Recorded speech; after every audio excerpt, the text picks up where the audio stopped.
Edmund Kemper was born in 1948 in Burbank, California, into a home that never really felt stable. His parents' marriage was already strained. Arguments were common. His father eventually left, later describing life with Kemper's mother as suffocating. After the divorce, Clarnell Kemper became the dominant presence in Edmund's life. Sharp-tongued, intelligent, resentful. She did not hide her contempt for him. As Edmund grew, he grew fast. By early adolescence, he was enormous for his age, like tall, broad, physically intimidating without meaning to be. Other children noticed, adults noticed, he stood out everywhere. At home, that size didn't comfort his mother, it frightened her. Clarnell reportedly believed something was wrong with him. She accused him of being strange. She told him he was just like his father, weak, useless.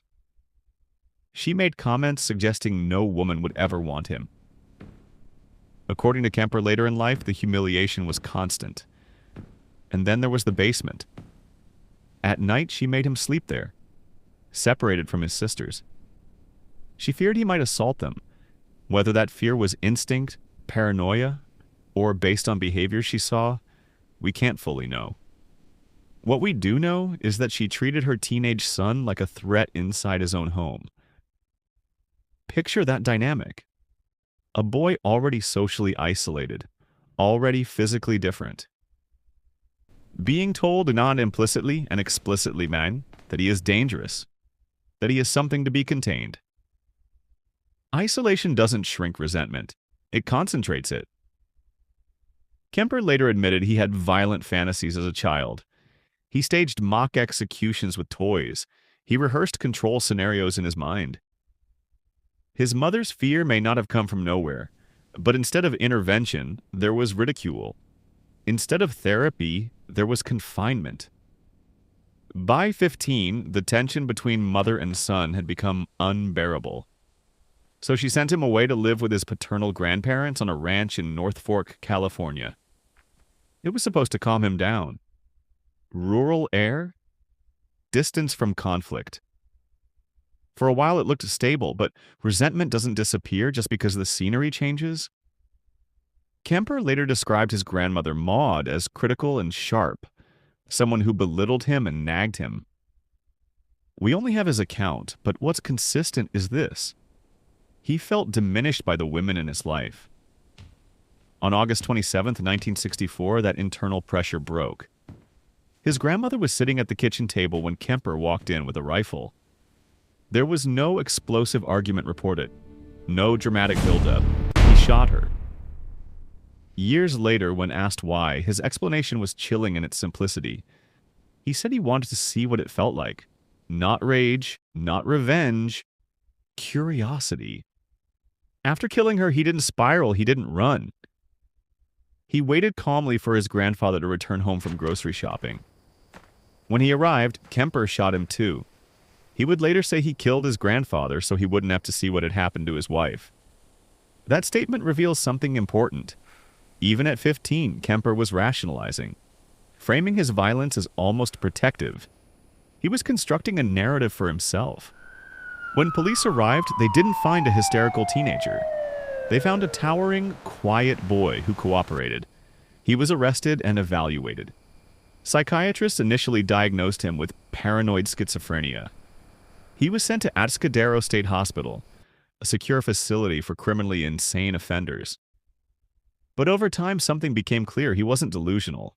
He wasn't hearing voices. He understood what he had done. He could articulate it. He was intelligent, highly intelligent. Some reports placed his IQ well above average. More unsettling, he learned quickly how to speak the language of psychology. He studied the doctors who studied him. At 21, after years inside, professionals declared him rehabilitated. They believed the violence had been a juvenile act, a product of immaturity, environmental stress. They let him go. And the person they released was no longer a confused 15-year-old boy sleeping in a basement. He was a physically imposing, emotionally resentful, highly intelligent young man who now understood exactly how the system worked. The first night of freedom was quiet. Edmund Kemper sat on the edge of a roadside motel bed, staring at a blank wall while traffic hummed in the distance. He had just been released from Atascadero State Hospital. Psychiatrists believed he had matured, that the killings at 15 belonged to a confused adolescent. He knew the thoughts had never left. By morning, the motel was just a stopping point. He returned to Santa Cruz. Despite everything that had happened years earlier, despite the murders that had sent him to a psychiatric institution, he moved back in with his mother. There was no reconciliation scene. No emotional reset. Clarnell Kemper resumed the same cutting tone he remembered from childhood. She criticized his appearance, his weight, his social failures. She reminded him he was still living under her roof. He later described feeling humiliated by her, not explosively angry, but eroded, controlled, contained. During the day he worked. At night he drove. Santa Cruz in the early 1970s was full of hitchhiking students.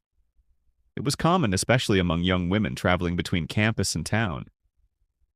Kemper began picking them up. At first, nothing happened. He drove them where they asked to go. Calm, polite, non-threatening. He later admitted these were practice runs. He wanted to know whether he could sit in control of the situation without acting. Whether he could feel the power and still choose not to use it. He was rehearsing. On May 7th, 1972, he picked up two young women, Marianne Pesci and Anita Lucchesa. They got into his car willingly. He drove for some time before diverting into a remote wooded area away from traffic. There, he changed the dynamic. He produced a knife and handcuffed Pesci. He forced Lucchesa into the trunk of the car, alive. That distinction matters. One remained with him. One was locked in the trunk. He killed Pesci first, stabbing and strangling her. He then killed Lucchesa, who had been confined in the trunk. This was not a sudden frenzy. In later interviews, Kemper described the process calmly, explaining that once he had isolated them, control was complete. Afterward, he placed both bodies in the trunk and drove back toward town. At one point, he was stopped by police for a broken taillight. The officer did not search the vehicle. He was allowed to drive away. He later dismembered the remains and scattered them in separate rural locations to delay identification. Then he went home. Back to work. Back to normal routines. The disappearances were reported, but nothing connected to him. He had crossed the line again, and the world had not stopped him. That mattered. The disappearances of Marianne Pesci and Anita Lucchesa did not immediately trigger panic. Two college students missing in a town accustomed to hitchhiking did not automatically signal a serial killer. Friends assumed detours, families assumed delays. Police opened missing persons cases and began standard procedure. Canvassing, questioning acquaintances, retracing likely routes. There was no clear crime scene, no eyewitness placing them in a specific vehicle, no suspect. That silence gave Edmund Kemper something powerful. Time. He went back to work at the California Highway Department. He showed up, he spoke normally, he maintained routine. At night, he visited a bar known to be frequented by local law enforcement officers. Yeah, tough break. He did not avoid conversation about the missing students. In fact, he'd leaned into it. He later admitted he was listening carefully, studying how deputies thought, what information they had, and what they were missing. And they were missing him. The realization that he could abduct, kill, dismember, dispose of remains, and return to daily life without suspicion altered his confidence. The first double murder had crossed the line. The second killing deepened it. In January 1973, he picked up 18-year-old Cindy Schall. As before, she entered his car willingly while hitchhiking. He drove her to a secluded location.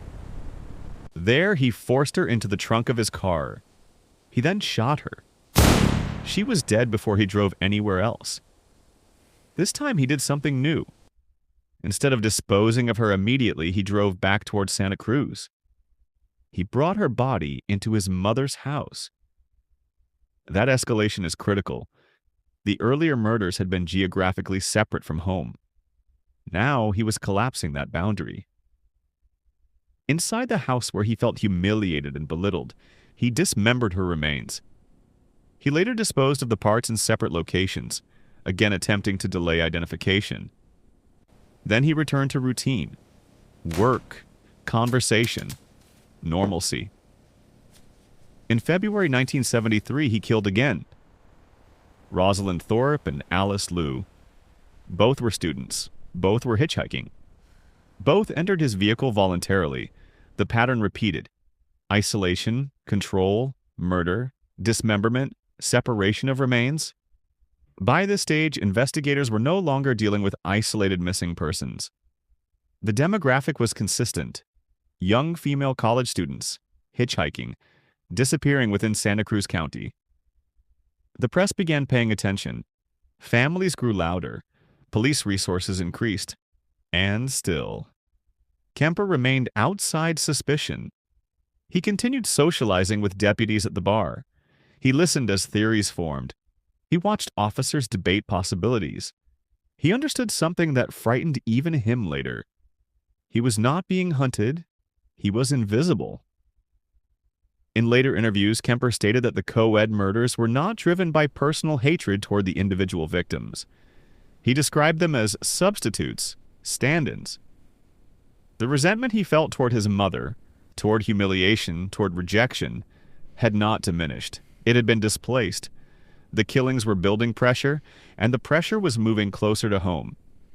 By the morning of April the 20th, 1973, Edmund Kemper had killed 6 young women in Santa Cruz County, in addition to his grandparents years earlier. Mary Ann Pesse, Anita Lucchesa, Aikoku, Cindy Shaw, Rosalind Thorpe, Alice Liu. The pattern had escalated. He picked up hitchhiking college students. He drove them to isolated areas. He killed them using either a firearm or a knife. He dismembered their bodies. He disposed of the remains in separate locations. In February 1973, after killing Rosalind Thorpe and Alice Liu, he buried Rosalind Thorpe's severed head in the garden of his mother's house. He positioned it facing upward toward his mother's bedroom window. In later interviews, he stated this act was symbolic and directed at his mother. By April, the investigation into the missing students was active. The press was reporting on it. Police were canvassing.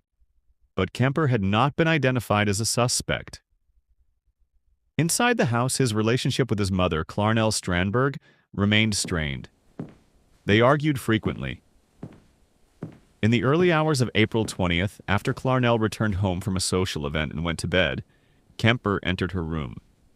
He attacked her with a hammer while she slept. After she was dead, he decapitated her. He later admitted to further mutilating her body. He also used her vocal cords in a disturbing act, intended to silence her permanently, according to his own statements. Later that day, he called Clarnell's close friend, Sarah Hallett, and asked her to come to the house. When Hallett arrived, Kemper killed her as well. He concealed her body inside the home. He then left Santa Cruz. He drove east. He was not immediately pursued. On April 24, 1973, in Pueblo, Colorado, Kemper telephoned the Santa Cruz Police Department. He identified himself and confessed to killing his mother and the 6 co-ed students. Initially, officers did not take the call seriously. They believed it might be a prank. Kemper insisted. He provided details that were not public. Police confirmed the information. Kemper waited at a phone booth until officers arrived and arrested him. He surrendered without resistance. Following his arrest in April 1973, Edmund Kemper was extradited back to California to stand trial. He did not deny what he had done. In fact, he confessed in detail. Over multiple interviews, he described each murder with disturbing clarity. He explained his methods, his motives, his resentment toward his mother, his need for control. Psychiatrists evaluated him extensively. Despite the brutality of his crimes, he was found legally sane. He understood what he was doing. He understood it was wrong. In 1973, Kemper was tried for 8 counts of murder. 6 young women and his mother and her friend. He pleaded not guilty by reason of insanity. The jury rejected that defense. He was convicted on all counts. In November 1973, Edmund Kemper was sentenced to life imprisonment for each murder. At the time, California did not have the death penalty in effect. He was sent to the California Medical Facility in Vacaville, a prison known for housing inmates requiring psychiatric evaluation and treatment. Later, he was transferred to other California state prisons. He has spent decades behind bars.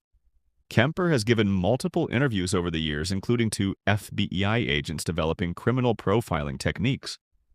His calm, articulate manner made him an unusual figure among serial offenders.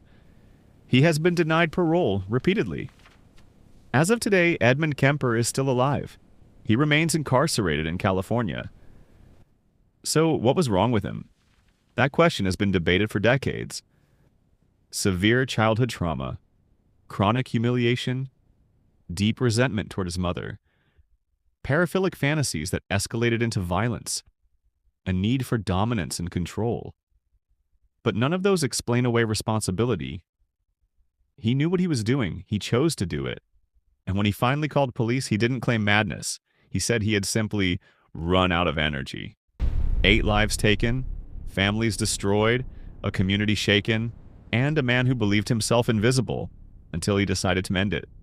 I hope you've enjoyed this video. If there's another case you'd like to see covered, hit me up in the comments.